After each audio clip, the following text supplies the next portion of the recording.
আসসালামু আলাইকুম ওয়া রাহমাতুল্লাহ। ইন্নাল হামদালিল্লাহ ওয়াহদা ওয়াসসালাতু ওয়াসসালামু আলা মান লা নাবিয়্যা বা'দা। প্রিয় দর্শক শ্রোতা ভাই বোন বন্ধুরা, কাছে এবং দূরে পৃথিবী জুড়ে যে যেখানে রয়েছেন সকলকে শুভেচ্ছা ও অভিনন্দন জানাচ্ছি আজকের লাইভ প্রোগ্রাম থেকে। প্রিয় দর্শক শ্রোতা, ইতিপূর্বে শিরোনাম দেখতে পেয়েছেন ঈমান বৃদ্ধির উপায় পর্ব 4।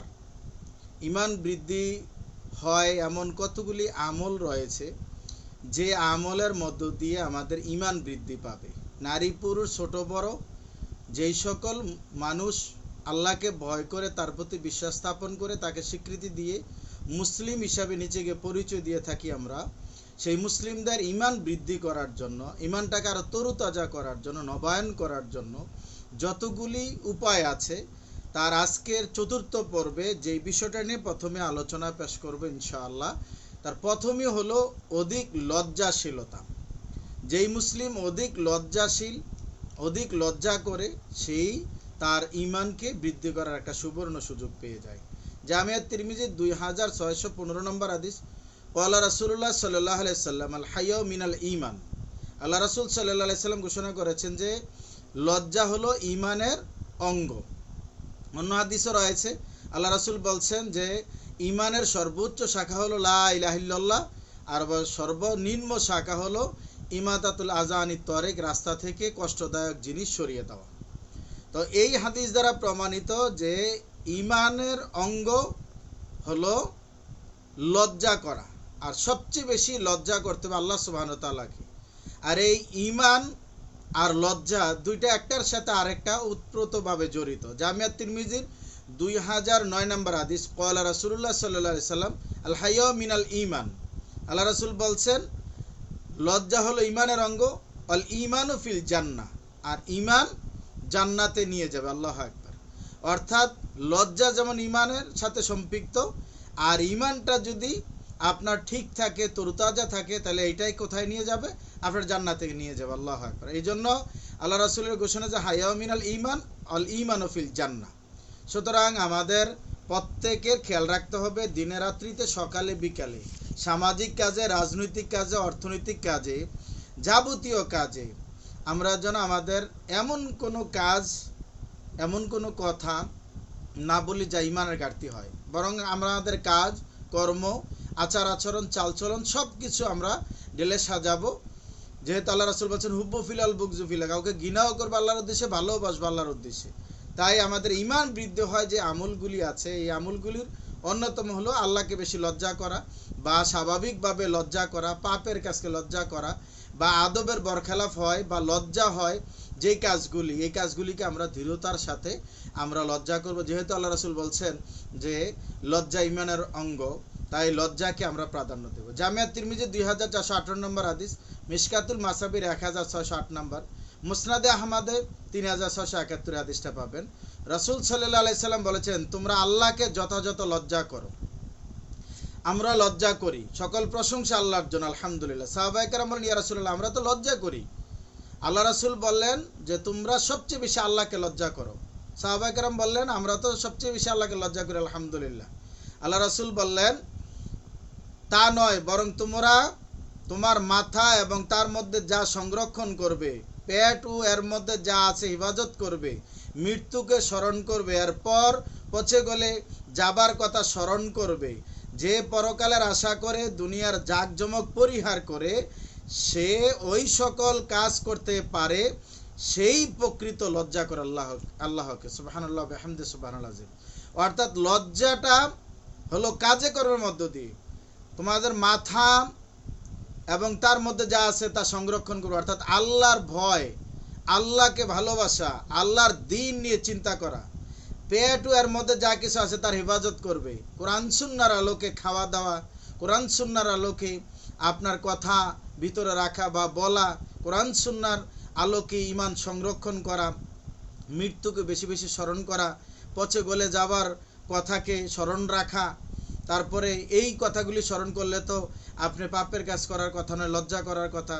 যে পরকালে আশা করে পৃথিবীর মানুষ, মনে রাখতে হবে আপনার বাবা আপনার মৃত্যুর পরে কান্না করবে, আপনার সন্তান সম্পদ ভাগ করে নিয়ে যাবে, আপনার স্ত্রী ইদ্যত পালন করার পরে অন্যত্র বিয়ে বসে যাবে, অত সেই মানুষটা মাটির গর্তের মধ্যে পড়ে থাকবে এই দেহটা নিয়ে।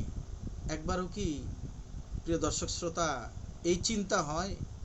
পৃথিবী যারা বেনামাজি, যারা তথাকথিত রাজনীতিবিদ, মানুষের হক নষ্ট করে খায়, দুর্নীতি করে, ক্ষমতার অপব্যবহার করে, জুলুম অত্যাচার করে, মানুষ হত্যা করে, গুম করে, তারা কি একবারও ভাবে যে ওই অন্ধকার কবরে থাকতে হবে, ওই অন্ধকার কবরে জবাবদিহি করতে হবে?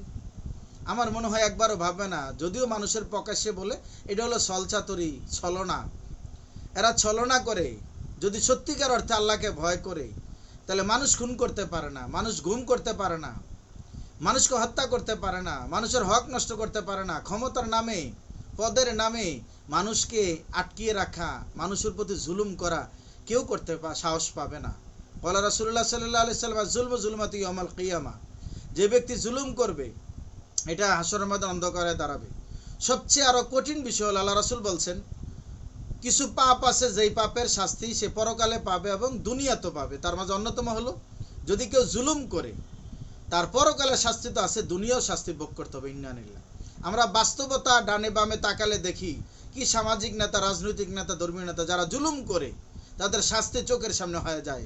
তাদের অহংকারের কারণেই ফেরাউন যেমনিভাবে জানতো না আজই তার ক্ষমতা শেষ, মুসা আলাইহিস সালামও জানতো না আজই একটা পরিবর্তন হয়ে যাবে। তাই পৃথিবীর জমিনের রাজা বাদশা শাসকরা যদি আল্লাহকে সত্যিকার অর্থে লজ্জা করে বা ভয় করে তাহলে তাদের দ্বারা অন্যায় করা সম্ভব নয়, তাদের দ্বারা ইসলাম বিরোধী কাজ, আল্লাহদ্রোহী কাজ করা সম্ভব নয়। তাই যে এই সকল কাজ করতে পারে সেই প্রকৃত লজ্জা করে, অর্থাৎ আল্লাহকে ভয় করবে, পরকালের ভয় করবে। মানুষ মরে যাওয়ার পরে পচে গলে শেষ হয়ে যাবে, এরপরে আল্লাহ সুবহানাহু ওয়া তাআলার সামনে দাঁড়াতে হবে, দুনিয়ার জাকজমক পরিহার করবে। এটাই হলো একজন আদর্শ মুসলিমের কাজ।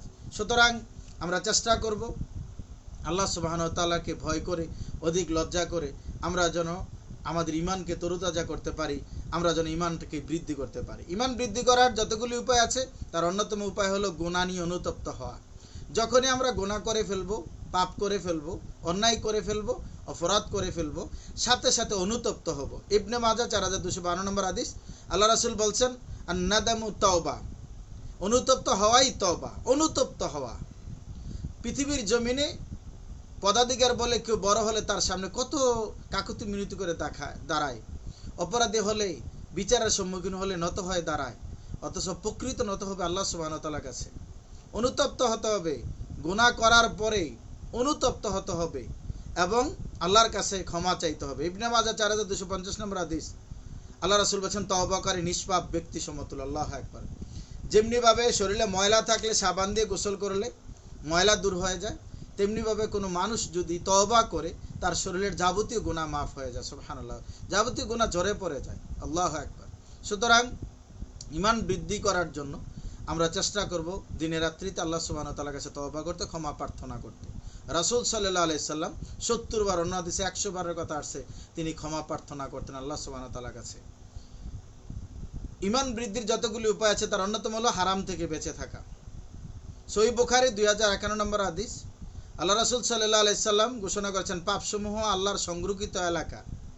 যে জানোয়ার সংরক্ষিত এলাকার চারপাশে চড়তে থাকে তার ওই সংরক্ষিত এলাকায় প্রবেশ করার সম্ভাবনা রয়েছে। আল্লাহু আকবার।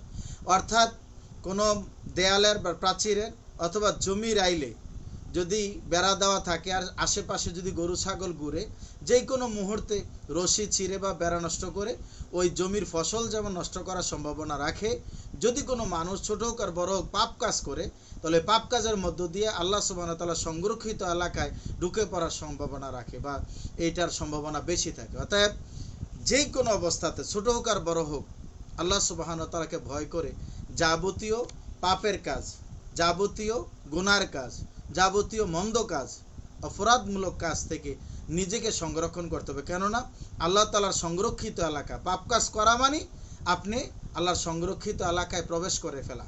যেহেতু আল্লাহ নিষেধ করেছেন সৎ কাজের আদেশ দেওয়া, অসৎ কাজ থেকে বিরত রাখা, এবং আল্লাহর ইবাদত করা যেমন আল্লাহ খুশি হন, নেকি হয়, আল্লাহ যা নিষেধ করেছেন পাপ কাজ থেকে বিরত থাকলেও নেকি হয় এবং আল্লাহ খুশি হন। সুতরাং প্রিয় দর্শক শ্রোতা ভাই বোন বন্ধুরা, আজকে আমাদের সাথে যারা লাইভ প্রোগ্রামে ছিলেন ইমান বৃদ্ধির উপায় পর্ব 4-এ আজকে যে বিষয়টা দিয়ে আলোচনা শেষ করছি, হারাম থেকে বেঁচে থাকা, অর্থাৎ যাবতীয় হারাম থেকে বেঁচে থাকতে হবে, যাবতীয় পাপ কাজ থেকে বেরোতে থাকতে হবে। অতএব আল্লাহ রাসূল সাল্লাল্লাহু আলাইহি সাল্লাম বলছেন, লা ইয়াদখুলুল জান্নাতা জাসাদুন গুজিয়া বিল হারাম, যেই দেহটা, যে শরীরটা হারাম মাল দ্বারা গঠিত, সেই দেহ জান্নাতে যাবে না। আল্লাহু আকবার। আল্লাহ রাসূল সাল্লাল্লাহু আলাইহি সাল্লাম বলছেন, ইবাদত কবুল হওয়ার পূর্ব শর্ত হলো হালাল রিজিক ভক্ষণ করা। এমন অসংখ্য সালাত আদায়কারী ইমাম, মুয়াজ্জিন অথবা মানুষ আছে হজ উমরা করে, অথচ হারাম মাল খায়, জনগণের মাল খায়, দুর্নীতি করে, গরিবের হক নষ্ট করে, বন্যার্থদের কথা বলে ত্রাণ নষ্ট করে, অথবা গরিবের কথা বলে, মসজিদ মাদ্রাসার কথা বলে টাকা তুলে নিজে ভক্ষণ করে। আস্তাগফিরুল্লাহ। এই যে বিষয়গুলি আছে, অর্থাৎ হারাম থেকে বেঁচে থাকা, যাবতীয় হারাম থেকে বেঁচে থাকতে হবে। আল্লাহ রাসূল বলছেন যে 3 জনের দোয়া কবুল হয় সরাসরি, এর ভিতরে একজন হলো মুসাফিরের দোয়া কবুল হয়। অথচ আল্লাহ রাসূল বলছেন, ওই মুসাফিরের দোয়া কি করে কবুল হবে? যার পানীয় হারাম, তার খাদ্য হারাম, পোশাক হারাম, তার শরীরের সব কিছু হারাম, সেই মুসাফিরের দোয়া যতই কাকুতি মিনতি করে দোয়া করুক না কেন, কিভাবে কবুল হতে পারে? সুতরাং ইমান বৃদ্ধির যতগুলো উপায় আছে, হারাম থেকে বেঁচে থাকা হলো ইমান বৃদ্ধির একটি অন্যতম উপায়। তাই যাবতীয় হারাম থেকে আমরা বেঁচে থাকবো। আল্লাহ সুবহানাহু ওয়া তাআলা আমাদের প্রতি দয়া করুন, আমরা যেন আমাদের ইমান বৃদ্ধি করে আল্লাহ সুবহানাহু ওয়া তাআলার সন্তুষ্টি অর্জন করে দুনিয়া এবং আখিরাতের কল্যাণ হাসিল করতে পারি। শয়তানের অসহায়তার কারণে নফসে আম্মারের পিছনে পড়ে বা অন্য কোনো বন্ধু বান্ধবদের প্ররোচনা যদি আমরা পাপ করে থাকি, অন্যায় করে থাকি, আল্লাহ সুবহানাহু ওয়া তাআলার কাছে আমরা ক্ষমা চেয়ে নেব এবং আল্লাহর দয়া কামনা করব। আর যদি এটা অন্য মানুষের সাথে রিলেটেড হয়, হকুল ইবাদের সাথে, বান্দার সাথে, সেটা ওনার কাছ থেকে ক্ষমা চেয়ে নেব। আল্লাহ আমাদের সহায় হন। ইমান বৃদ্ধিগুলির যে উপায়গুলি নিয়ে আমরা পর্বভিত্তিক আজকে 4 পর্ব আলোচনা করেছি, আমরা যেন আমাদের ইমান বৃদ্ধির এই উপায়গুলি আমল করে আমাদের ইমান বৃদ্ধি করতে পারি। আল্লাহ আমাদের সহায় হন। আসসালামু আলাইকুম ওয়া রাহমাতুল্লাহ।